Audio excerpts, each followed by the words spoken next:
All right, guys, welcome back to the channel and Happy New Year. Today we are going to talk about how to pick a altcoin project or how to pick a cryptocurrency project and different things you should look at. There's so many cryptocurrencies out there and there are so many scams out there, guys. You had to be careful with these pump and dumps. Whenever you're looking at a project, there's always very important things you need to look at. And we're going to break it down. There's actually 4 important things we're going to look at. And we're going to go one by one into each of them and kind of describe them. There's also more than just 4, but we're going to go into the 4 most important. But first, let's get into our wisdom one-liner. Proverbs chapter 24, verses 26. An honest answer is like a kiss on the lips. You guys know that person who always tells a lie, never tells the truth, and it's like, bro, why can't you just tell me the truth? What'd you have for lunch? I ate this. Well, dude, I was eating lunch with you. Why are you going to lie about that? You guys know that person. Don't be that person. Always be honest in what you say. There's always a time that you may be dishonest, but seek to be honest. Sometimes it's hard. Sometimes it takes discipline, but always in the long run it helps to be honest. Remember that, guys. So we're going to break down some projects, get into it, some examples, and some things you should look for. So obviously the biggest thing is market cap. So right now Bitcoin's got the biggest market cap by far. So market cap is a big thing to look at because market cap is basically who's already in it and who's buying it and who's behind it. Yeah, there's a lot of pump and dumps that'll just go straight up. Let's look at the classic one that happened this year or this past year in 2020. It is called YAM. So YAM literally went straight up in market cap to about $25 million. It was crazy. It just went straight up to 25 million. It seems like it would be even more than that actually. But then it just literally just tanked off the face of the earth. It went as low as like 6 million at one point. But it was just a huge pump and dump. I mean, I really didn't even research the YAM project. I don't even know what's so special about it. But you just have to be careful with things like that. And then there's other ones. I just did a video on the Celsius network. I wouldn't consider this one a pump and dump. I have looked into the project. It is a neat project. They are looking to do a lot of neat things. Their market cap is crazy. It went from a handful of a million. Actually, it went as low as 16 million to about a couple billion now. So this one is on a pump. You do have to be careful with a project like this, though. Being that if you FOMO in, usually when something like that happens is the early investors, they may take some profits, but it's a really neat ecosystem what they're looking to do. So it's a little bit different. I recommend checking out the video. It's actually you're incentivized by holding the token, and it's on a percentage tier. So it's not just you hold 200,000 tokens and you get this much of an interest rate. You actually have to hold a percentage. So if you want to deposit 10 Bitcoin and your Bitcoin ends up being worth $200,000, well, in order to get a higher interest rate, you have to hold a percentage of Celsius tokens. So that percentage is constantly going to increase as the prices increase. So this is definitely a project you want to look at buying on a pullback, but I'd wait for a pullback. Never FOMO in. I've FOMO'd in before several times, and I always sit there thinking to myself 2 days later after it tanks, like, what was I thinking? I told myself last time I wouldn't FOMO in, and I did it anyways. So don't FOMO in, guys. Learn from experience. So market cap's a big thing. The second biggest thing is looking at the developers and the team and the project and how they developed it, and are they decentralized? You want a team that is decentralized. Yes, Celsius is a centralized network. Yes, Crypto.com is centralized. And yeah, even though some of the projects are like, oh no, that's decentralized. Actually, Link is centralized. XRP is also centralized. So keep that in mind. You may think, oh well, it's a cryptocurrency or it's a Bitcoin, so it's decentralized. No, not all cryptocurrencies are decentralized. Cryptocurrencies actually allowed companies to be able to come on the project and just develop things and just say, oh, okay, hey, look, I'm going to create a cryptocurrency that does this, this, and this, and this, and I'll sell you guys some tokens as an IPO. Why don't you buy as much as you want? And people bought in because it was an easy way for an IPO, just like EOS. EOS, they got $4 billion in their initial investment. And see, look, EOS has always been one of those most hype over ICO, and now a so this is basically just like another Ethereum, but I really don't know what's so special about it. I don't find anything different about it than Ethereum because, well, what makes a project so important is adoption. Well, Celsius is being adopted right now. Ethereum is hugely adopted. Bitcoin is the most adopted. I mean, yeah, Bitcoin is probably one of the most simplest, but it has the highest hash rate and it has the most people and the most not developers, but the most miners. It has the most everything. Bitcoin is A1. It's the number one currency out there. It may not be like that in the future. Who knows? But Bitcoin is huge. It's something that you can't just look over. The third thing you need to look at is hash rate. Hash rate is huge. So hash rate measures how secure a project is. So this only works for the proof of work ones. It's a little different with proof of stake. You just have to see how many stakers there are and how many computers are behind it, so you can look at that, and then that would determine your hash rate on that as well. But hash rate's more so for the proof of works. So with proof of stake, it's a little different. It's it is determined based on the amount of value you have. So obviously over time, if there is an original or older Ethereum proof of stake miner or a validator, or like an older Digibyte validator, obviously they're going to be able to get in at the price of the token at a lower price, and the more and more they hold, the more and more they contain, and obviously that's going to strengthen them and say, hey, look, this guy has like a billion staked or a trillion staked. Well, maybe not a trillion. But the more staking that you have, the more secure, or the more valid they are. Because, well, if they're valid, if they are a bad actor in the project and say, oh yeah, I'll do this, this, and this, and this, and or they say, yeah, I approve this transaction and I'll approve it for this guy too. Basically, double spending. They're going to be penalized for that, and they're going to lose their stake or at least a portion of it. So you also have that portion in with the validators, that they're penalized for not acting correctly. But obviously proof of work is the most secure. So what is proof of work? So why is a hash function or a hash rate so important? Well, let's explain it like this. A lot of people are saying, oh, quantum computers are basically going to destroy everything.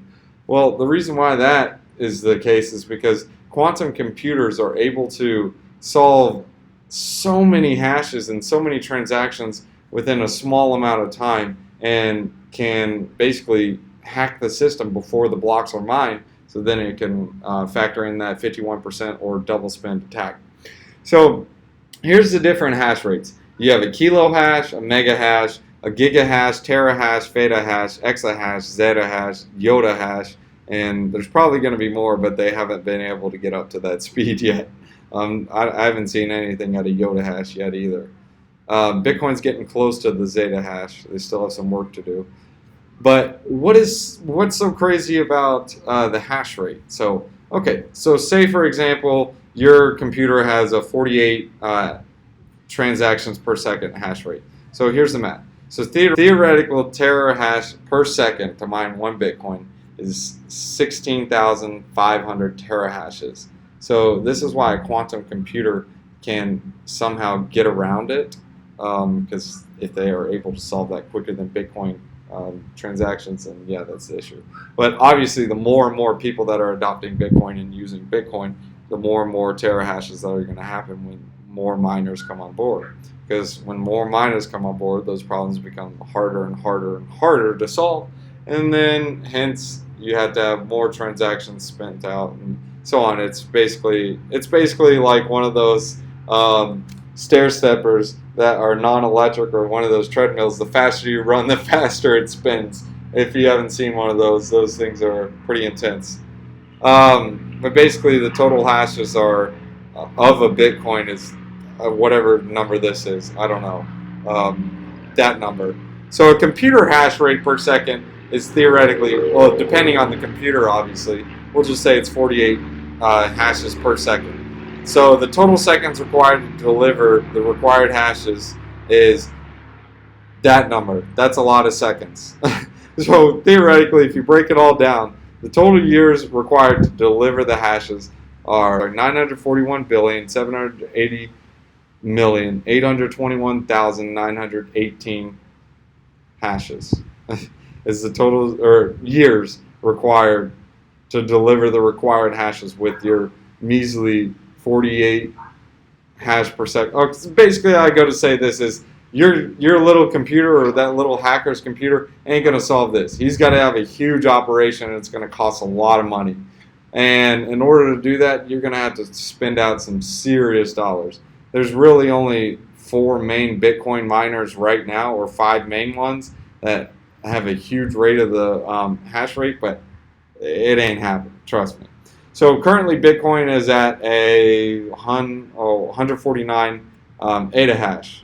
So an ETH in proportion to the others is almost a zettahash, or exahash, I'm sorry. So it's 1 quintillion hashes per second. That's a lot of hashes. Now, let's compare that to a smaller project like Digibyte. So Digibyte has 161 feta hashes. Now, what's a feta hash? A feta hash is 1 quadrillion hashes. So it's basically an exahash divided by 1,000. So if you look at this, you have the tier of Bitcoin just constantly increasing, which means more and more people are adopting it, more and more people are wanting to use Bitcoin. Now, Digibyte, on the other hand, it did go up for a peak because that's when the price exploded. And people were like, oh, let's mine Digibyte. Oh, let's do this, whatever. And it went down a bit. I do like Digibyte. Digibyte's a good project, but you got to look for things like this. If you see a decreasing hash, it's usually not good. But I don't know. Time will tell on this one. We still have to see what happens. I mean, in regards to its hash rate, it could be more, it could be less. We don't know. Just time will tell. We'll see what happens.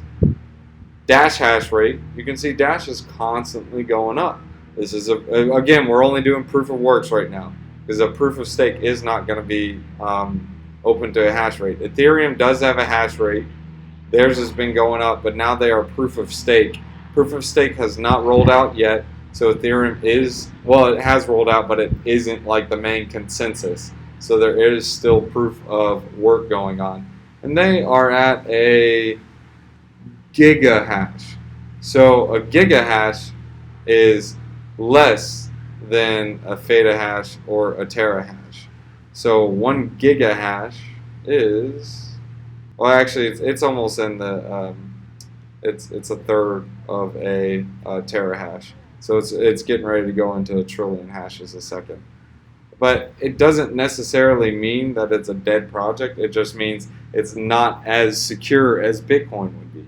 So hashes don't mainly say, oh, this blockchain is horrible, or oh, this is something you should never use. No, it just means that's how secure it is. So relative, Bitcoin is, hence also why Ethereum had a couple hacks. I mean, they weren't directly on Ethereum, but it was through the MakerDAO hack and several other altcoin projects that got hacked on the Ethereum network. Yeah, hacks happen.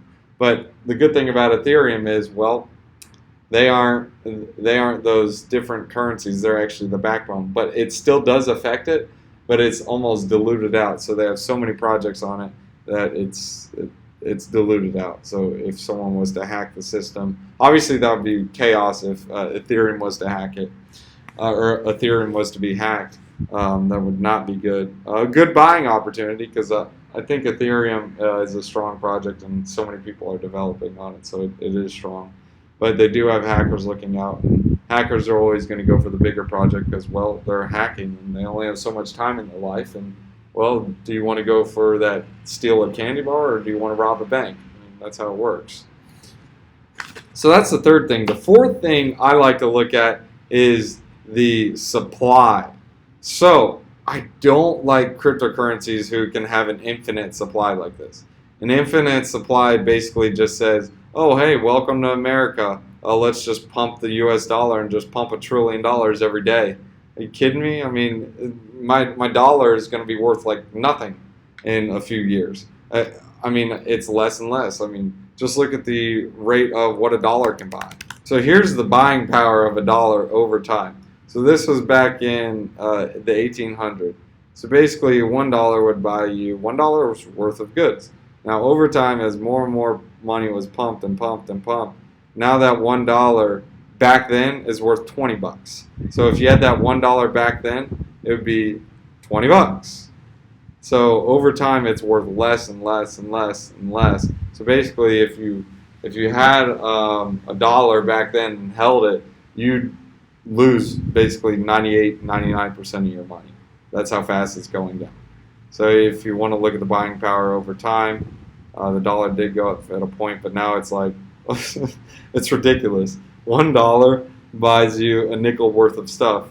So that bread that cost a nickel back then now costs you like, well, almost $2-3 now, because your dollar back then is now worth a nickel.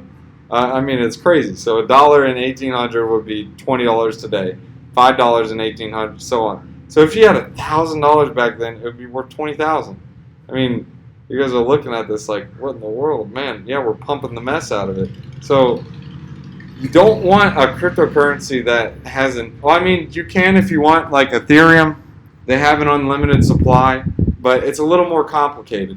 So they have a really, really low inflation rate. Hence why their project's been in operation in mainnet for so long. They still only have 114 million crypto or tokens out there. So I mean, obviously, if the adoption picks up, then okay, well, it'll outpace itself. But over time, you're being deflated. So if you have a token worth $10 and there's 1,000 in supply, but they made 2,000 in supply, now your token's only worth $5 because no matter, it's like a pie. When you have a pie, there's only so much pie. You can cut it up into 32 slices, but it's still a pie. Like, you only have so much pie. Or if you get a hamburger, you can divide it up into like 40 different parts, but when you put all those 40 parts together, it's just going to be one hamburger. Whether you have 40 parts to your burger or one, it's the same amount. So if someone ever asks you, hey, would you want 4 quarters or $1? I mean, it doesn't matter. 4 quarters or $1 is the same thing. Or 4 quarters, $1 and 100 pennies. Well, it's the same thing. They're equally the same. But Bitcoin, on the other hand, there's only 21 million. So that's the maximum supply. There's never going to be any more. Litecoin, there's only 84 million. So there's never going to be more. USDC or USD coin, well, this is a stable coin, so it doesn't count. Who cares? Monero, that's not right. Monero does not have an infinite supply. I don't know why it says this, but Monero's max supply is 18.4 million. Some websites are right, some aren't right. I don't know. You got to be careful, like with CoinGecko, just because it says it on there. You still need to look on like the actual project's website to verify everything. Even CoinGecko and CoinMarketCap, just keep that in mind. It's not always right. Just keep that in mind. Just make sure you look back into that and research the projects. But for example, like Tezos, they have an infinite supply. It's like the Ethereum blockchain. That's what Tezos is.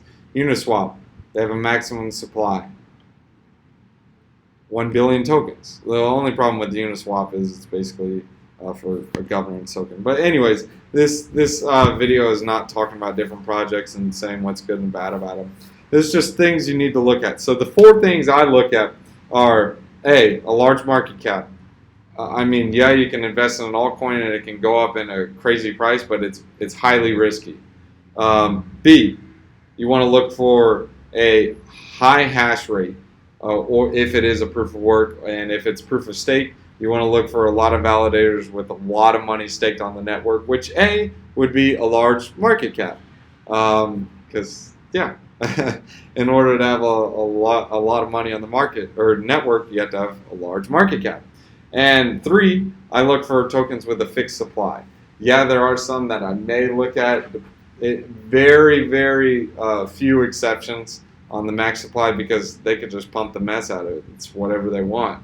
So you have to be really careful with that one. I hate projects that are an unlimited supply. That's just, it's not right. I mean, that's the whole point of being in cryptocurrency, not being in a fixed supply. The 4th thing is decentralization. That is also the main thing about being in cryptocurrency. We didn't come to cryptocurrency, and we didn't invest in cryptocurrency to invest in another company. No, you invested in order to get into a project that is decentralized and can't just be shut down like XRP, or that can't just be shut down like XRP or any other companies just because they simply didn't file with the SEC or just follow the right steps. That's why the stock market, well, if it's listed on like NASDAQ or the New York Stock Exchange, it basically is just like, oh, okay, well, they had to go through the filings. And even then, there's sometimes pump and dump schemes. So you guys got to be careful with that. Again, if you guys like this video, smash that like button. If you guys are new to the channel, go ahead and hit that subscribe button. And leave a comment what you guys think. What are your top 4 things you look at in a project, and why you choose a project, and what you look for in a project? Obviously, there's more than just 4. These are just my first 4 things I look at. Then obviously I'll look into the team. Then I'll look in to see their development, look at their Twitter pages, social pages, basically see what they're doing, if they're actually spreading word of mouth or bringing more people on and having a greater adoption curve, etc. So this is my take. Again, go ahead and, if you guys could, hit that like button. I want to get at least 50 likes in this video. I'm trying to build more and more videos and show guys more people about cryptocurrency and how to be their own banker. Thanks for watching, guys.